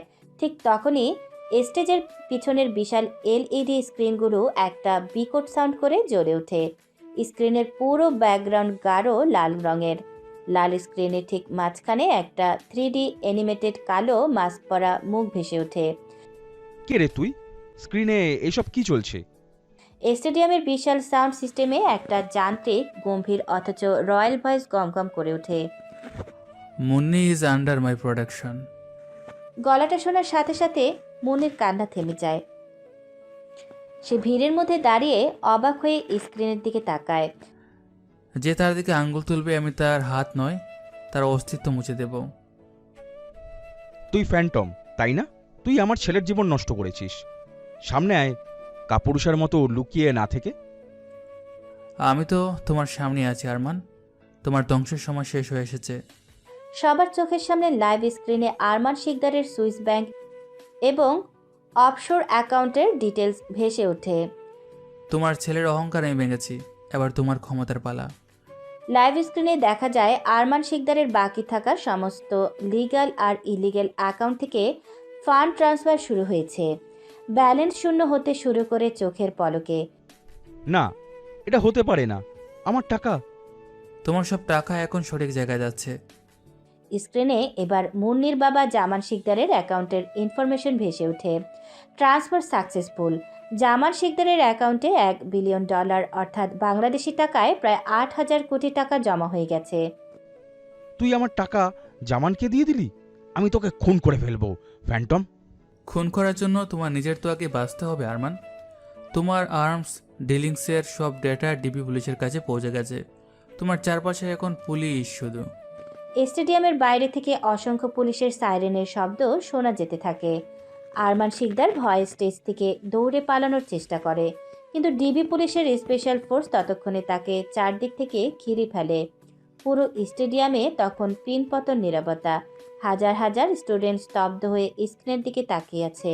কেউ বিশ্বাস করতে পারছে না চোখের সামনে এত বড় একটা হ্যাকিং আর ক্ষমতার হাতবদল হয়ে গেল। মনি ভিড়ের মধ্যে দাঁড়িয়ে কাঁপছে। তার বাবার অ্যারেস্ট ওয়ারেন্ট এখন ক্যান্সেল হয়ে যাবে, কারণ ফ্যান্টম $1 বিলিয়ন দিয়ে তাকে বাঁচিয়ে দিয়েছে। কিন্তু কেন ফ্যান্টম কেন মুন্নির জন্য এত বড় রিস্ক নিল? এর উত্তর এখনও অজানা। ঠিক তখনই ভিড়ের অন্ধকারের মধ্যে মুন্নির একদম পেছনে দাঁড়িয়ে আছে হৃদয়। তার চোখে সেই মোটা ফ্রেমের চশমা। কাঁপে কাঁপে ভান করে সে চারদিকে তাকাচ্ছে, যেন সে খুব ভয় পেয়ে গেছে। মুন্নি, এখন তো খুব ভয়ঙ্কর কিছু হতে যাচ্ছে। চলেন আমরা চলে যাই। তুমি এখানে কখন এলে হৃদয়? আমি তো অনেকক্ষণ দৌড়িয়েছিলাম, আমার খুব ভয় করছে। হৃদয় মুখে ভয়ের কথা বললেও তার ডান হাতটা প্যান্টের পকেটের ভেতর লুকানো, আর পকেটের ভেতরে থাকা ছোট হাইটেক হ্যাকিং ডিভাইসের এন্টার বাটনে তার আঙুলটা স্থির হয়ে আছে। তুমি ভয় পেও না, ফ্ল্যান্টম আমাদের কিচ্ছু করবে না। আপনি এখন শিওর কিভাবে হলেন? কারণ ফ্ল্যান্টম আমাকে প্রোটেক্ট করেছে। মনি আবার স্ক্রিনের দিকে তাকায়। হৃদয় মনির পাশ থেকে একটু সরে গিয়ে অন্ধকারের সাথে মিশে যায়। তার ঠোঁটের কোণে একটা বাঁকা ভয়ঙ্কর হাসি ফুটে ওঠে। এই বোকা আর আনস্মার্ট ছেলেটার ভেতরের সাইবার দানবটা আজ পুরো শহরের সামনে নিজের অস্তিত্বের জানান দিয়ে দিল। ইউনিভার্সিটির গ্র্যান্ড ফেস্টের সেই ভয়াবহ রাতের পর পুরো ঢাকা শহরের পরিস্থিতি একেবারে বদলে যায়। ডিবি পুলিশ আরমান শিকদারকে স্টেডিয়াম থেকেই অ্যারেস্ট করেছিল ঠিকই, কিন্তু আন্ডারওয়ার্ল্ডের এই গডফাদারের ওপর মহলে এতই পলিটিক্যাল পাওয়ার যে পরের দিন সকালেই একজন দুর্নীতিগ্রস্ত মন্ত্রীর ফোনে সে জামিন পেয়ে বেরিয়ে আসে। নিজের ছেলে রিয়াদের পঙ্গুত্ব আর কোম্পানির শেয়ার জিরো হয়ে যাওয়ার প্রতিশোধ নিতে আরমান এবার সরাসরি আঘাত হানে জামান শিকদারের ওপর। সে তার লোক দিয়ে জামান শিকদারের অফিসে একটা হাই প্রোফাইল পলিটিক্যাল মার্ডারের ফেক প্রমাণ আর অবৈধ অস্ত্র লুকিয়ে রাখে। দুপুরের মধ্যে র্যাব এসে জামান শিকদারকে অ্যারেস্ট করে নিয়ে যায়। মনির পৃথিবীটা যেন এক মুহূর্তের মধ্যে আবার অন্ধকারে তলিয়ে যায়। অন্যদিকে ধানমন্ডির ডুপ্লেক্স বাড়িতে তখনও নিজের চিলেকোঠার ড্যাম ধরা ঘরে বসে কিবোর্ডে ঝড় তুলছে হৃদয়। নিজের পরিবারের ওপর জমে থাকা বছরের পর বছর অবহেলা আর অত্যাচারের হিসাব মেটানোর সময় এবার এসে গেছে। সে ডার্ক ওয়েব থেকে একটা বিশাল অস্ত্রের ড্রাগ মানি ট্রান্সফার করে দেয় তার সৎ ভাই অয়নের ব্যাংক অ্যাকাউন্টে। এরপর বাড়ির লিগ্যাল পেপারস হ্যাক করে পুরো সম্পত্তির মালিকানা একটা সরকারি এতিমখানার নামে ট্রান্সফার করে দেয়। বিকালের দিকে বিকট শব্দে ধানমন্ডির সেই বাড়ির মেন দরজা ভেঙে ভেতরে ঢোকে অ্যান্টি নার্কোটিক্স ব্যুরোর স্পেশাল ফোর্স। ড্রয়িং রুমে বসে তখন কফি খাচ্ছিল সৎমা শিরিন আর নেশায় চুর হয়েছিল অয়ন। আপনারা কারা? আমার বাড়িতে এভাবে ঢুকেছেন কেন? আপনার ছেলে অয়নের নামে ড্রাগ ওয়েব থেকে কোটি টাকার ড্রাগ মানি রিসিভ করার কনফার্ম রিপোর্ট আছে। কি আজে বাজে বকছেন? আমি কোনো ড্রাগ মানি রিসিভ করিনি। সেটা রিমান্ডে গেলেই বোঝা যাবে। অ্যারেস্টহীন। দুজন পুলিশ অয়নকে কলার ধরে টেনে হেঁচড়ে গাড়ির দিকে নিয়ে যেতে থাকে। শিরিন পাগলের মতো চিৎকার করে ওঠে, আমার ছেলেকে ছেড়ে দিন। আপনারা জানেন এটা কার বাড়ি? আমি আপনাদের সবার চাকরি খেয়ে নেব। এই বাড়ি আর আপনাদের নয় ম্যাডাম। সিটি কর্পোরেশনের রেকর্ড অনুযায়ী এই বাড়ি আজ সকালে একটি সরকারি এতিমখানার নামে ডোনেট করা হয়ে গেছে। কি বলছেন এসব পাগলের পোলাপ? এই বাড়ি আমার স্বামী, আমি এর মালিক। ঠিক তখনই সিঁড়ি দিয়ে খুব শান্ত পায়ে নিচে নেমে আসে হৃদয়। তার পরনে সেই পুরনো ফেড হয়ে যাওয়া ঢোলা শার্ট, চোখে মোটা ফ্রেমের চশমা। অফিসার ঠিকই বলছেন ছোট মা। হৃদয়, তুই পুলিশকে কিছু বলছিস না কেন? ওরা অয়নকে নিয়ে যাচ্ছে। আমি তো শুধু সত্যিটা জানি ছোটো মা। অয়ন তো অনেকদিন ধরেই নেশা করতো, এবার হয়তো বড় কোনো ড্রাগ ডিলিংয়ে জড়িয়ে পড়েছে। তুই মিথ্যে বলছিস। আর এই বাড়ির মালিকানা এতিমখানার নামে কে দিল? বাবা হয়তো বুঝতে পেরেছিলেন যে এই বাড়িতে একদিন কোনো অহংকার টিকবে না, তাই হয়তো উনি কোনো ব্যবস্থা করে গিয়েছিলেন। তুই আমার সাথে নাটক করছিস হারামজাদা, আমি তোকে আজই মেরে ফেলবো। শিরিন রাগে অন্ধ হয়ে হৃদয়ের দিকে তেড়ে যেতে নিলে পুলিশের একজন মহিলা কনস্টেবল তাকে ধাক্কা দিয়ে সরিয়ে দেয়। ম্যাডাম, আপনি যদি সরকারি কাজে বাধা দেন তাহলে আপনাকেই আমরা অ্যারেস্ট করতে বাধ্য হব। আপনারা আজ রাতের মধ্যে এই বাড়ি খালি করে দিবেন। কাল সকালে এতিমখানার লোক এসে পজিশন নেবে। পুলিশ অয়নকে নিয়ে বেরিয়ে যায়।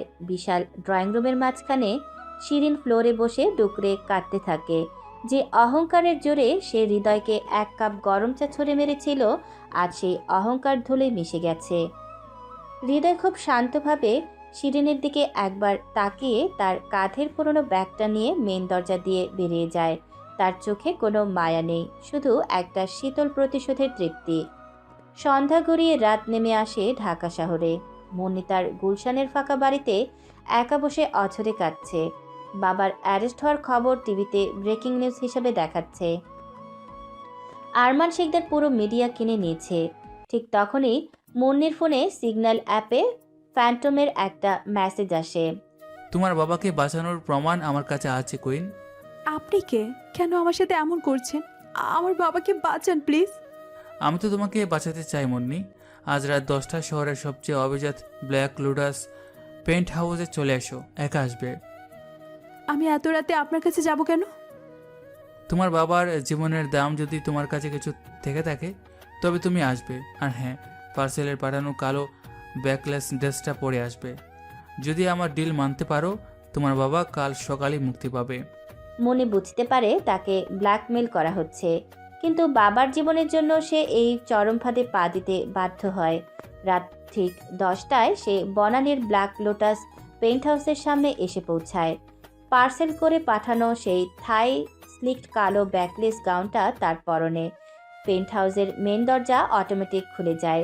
বিশাল পেন্ট হাউসের ভেতরটা হালকা নীল আলোয় ঢাকা। ব্যাকগ্রাউন্ডে খুব সফট একটা জ্যাজ মিউজিক বাজছে। মুন্নি ভয়ে ভয়ে ভেতরে ঢোকে। তার ধারণা ফ্যান্টম হয়তো কোনো কুৎসিত বয়স্ক আন্ডারওয়ার্ল্ড ডন। কেউ আছেন এখানে? হঠাৎ হিডেন স্পিকার থেকে ফ্যান্টমের সেই পরিচিত রবোটিক কিন্তু সেক্সি ব্যারিটোন ভয়েস ভেসে আসে। টেবিলের উপর রাখা ওয়াইনটা খেয়ে নাও কুইন, তোমার স্নায়ু শান্ত হওয়ার প্রয়োজন। আমি এখানে ওয়াইন খেতে আসিনি, আপনি প্রমাণটা দিন আমাকে। প্রমাণ তো আমি দেবই, কিন্তু তার আগে তোমায় আমার কাছে আসতে হবে। বেডরুমের দিকে এগিয়ে এসো। মুন্নি কাপা হাতে টেবিল থেকে ওয়াইনের গ্লাস নিয়ে এক চুমুক খেয়ে নেয় এবং ধীর পায়ে বিশাল বেডরুমে ঢোকে। ঘরের একদিকের পুরো দেয়ালটা কাচের, যেখান থেকে গোটা ঢাকা শহরের নিয়ন আলো দেখা যায়। ঘরের মাঝখানে অন্ধকারে একজন পুরুষ দাঁড়িয়ে আছে। চওড়া কাঁধ, ফিটনেস মডেলদের মতো শরীর, পরনে কালো শার্ট আর ওপরের 3টে বোতাম খোলা। প্রমাণ দিন, আপনি যা চাইবেন আমি তাই করব।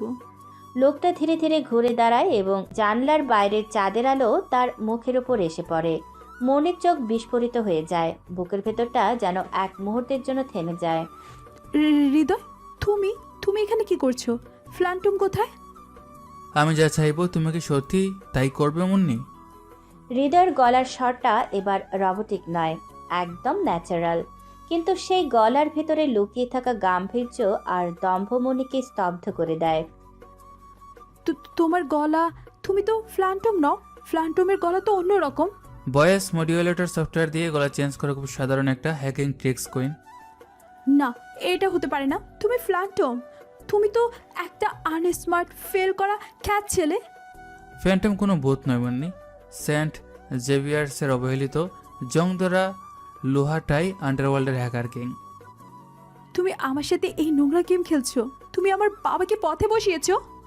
মুন্নি রাগে অন্ধ হয়ে এগিয়ে গিয়ে হৃদয়কে সজোরে একটা চর মারতে হাত তোলে, কিন্তু হৃদয় এক ঝটকায় মুন্নির হাত দুটো ধরে ফেলে এবং তাকে কাচের দেয়ালের সাথে শক্ত করে চেপে ধরে। হৃদয়ের পেশিবহুল শক্ত শরীরের চাপে মুন্নি 1 ইঞ্চিও নড়তে পারে না। তোমার এই অহংকারটাই আমাকে পাগল করে মুন্নি। ছাড়ো আমাকে, আমি পুলিশকে সব জানিয়ে দেব। পুলিশকে তুমি কি জানাবে? যে ফ্যান্টম তোমার বয়ফ্রেন্ডের পঙ্গু হওয়ার প্রতিশোধ নিয়েছে, নাকি ফ্যান্টম তোমার বাবার অ্যাকাউন্টে 8,000 কোটি টাকা ট্রান্সফার করেছে? তুমি আমার বাবাকে টাকা দিয়েছো কেন? তুমি তো আমাদের ধ্বংস করতে চেয়েছিলে। আমি তোমাকে ধ্বংস করতে চাইনি, আমি শুধু তোমার ওই মিথ্যে অহংকারের খোলসটা ভাঙতে চেয়েছিলাম। কে তুমি হৃদয়? তোমার আসল উদ্দেশ্য কি? আমার আসল উদ্দেশ্য আরমান শিকদার। আজ থেকে 12 বছর আগে তোমার এই পঙ্গু বয়ফ্রেন্ডের বাবা আরমান শিকদার টাকার লোভে আমার মাকে খুন করেছিল। কি বলছো তুমি এসব? আমার সৎ মা শিরিন আরমানকে সুপারি দিয়েছিল। আমার চোখের সামনে আমার মাকে ওরা গুলি করে মেরেছিল। সেই জ্বরের রাতে রক্তাক্ত আমাকে ওরা বাড়ি থেকে রাস্তায় ছুঁড়ে ফেলে দিয়েছিল। আমি আমি তো এসব কিছুই জানতাম না হৃদয়। কিন্তু তুমি আমাকে চিনতে মুন্নি। সেই বৃষ্টির রাতে তুমি তোমার বাবার গাড়িতে করে যাচ্ছিলে।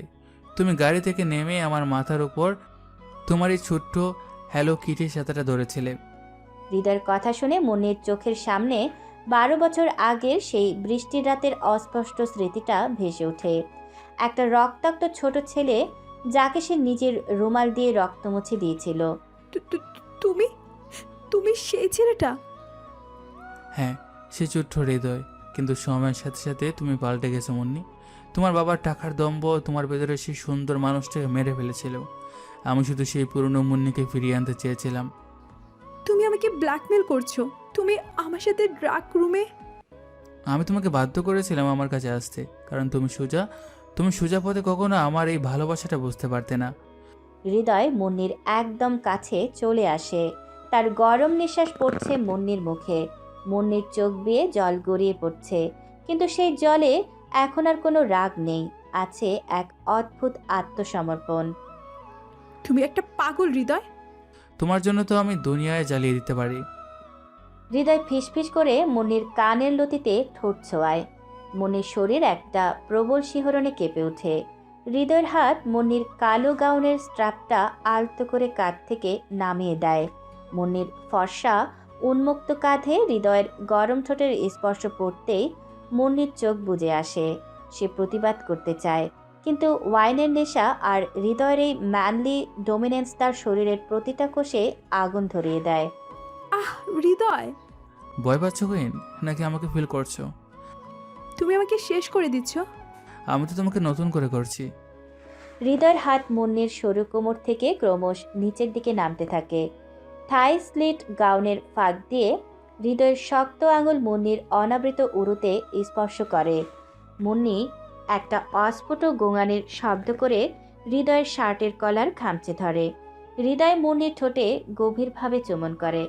এটি কোনো সাধারণ চুমন ছিল না, এতে ছিল বছরের পর বছর জমে থাকা ক্ষোভ, পাগলামি আর তীব্র ভালোবাসা। মুন্নির সমস্ত দম্ভ অহংকার ওই এক চুমনেই চুরমার হয়ে যায়। সে আর নিজেকে আটকে রাখতে পারে না। সেও হৃদয়ের চুলে হাত ঢুকিয়ে তাকে পাল্টা চুমন করতে শুরু করে। পেন্ট হাউসের বিশাল বেডরুমে নীল আলোয় নিচে দুটি শরীর মিলেমিশে একাকার হয়ে যায়। হৃদয়ের প্রতিটি স্পর্শ ছিল একদিকে যেমন বন্য ও ডমিনেটিং, অন্যদিকে ছিল ততটাই ভালোবাসায় পরিপূর্ণ। মনে বুঝতে পারে এই খ্যাত আনস্মার্ট ছেলেটার ভেতরে এমন এক পুরুষ লুকিয়ে আছে যার কাছে আত্মসমর্পণ করাটাই পৃথিবীর সবচেয়ে বড় তৃপ্তি। রাত পেরিয়ে সকালের নরম আলো এসে পরে পেন্ট হাউসের বেডরুমে। মনি চোখ খুলে দেখে সে হৃদয়ের চওড়া বুকে মাথা রেখে শুয়ে আছে। তার মনে আজ আর কোনো দম্ভ বা ভয় নেই, আছে শুধু একরাশ মুগ্ধতা। হৃদয় একটা ছোট পেন ড্রাইভ মনির হাতে ধরিয়ে দেয়। এতে আরমান শিকদারের ফেক প্রমাণ বানানোর কল রেকর্ড আর ভিডিও ফুটেজ আছে। এটা পুলিশকে দিলে তোমার বাবা আজ রিলিজ পেয়ে যাবে। আর তুমি কোথায় যাচ্ছ হৃদয়? আমার শেষ খেলার সময় হয়ে এসেছে কুইন। হৃদয় মনির কপালে একটা চুমু খেয়ে নিজের ল্যাপটপ নিয়ে বেরিয়ে যায়। অন্যদিকে ডিজিএফআই হেডকোয়ার্টার্সে মেজর তারেক তার টিম নিয়ে চরম উত্তেজনায় আছেন। ঠিক তখনই ফ্যান্টমের স্যাটেলাইট কল আসে। ফ্যান্টম, তুমি কোথায়? আরমান শিকদার দেশ ছেড়ে পালাচ্ছে। আমি জানি মেজর, ও ওর প্রাইভেট জেটে করে দুবাই পালানোর প্ল্যান করছে।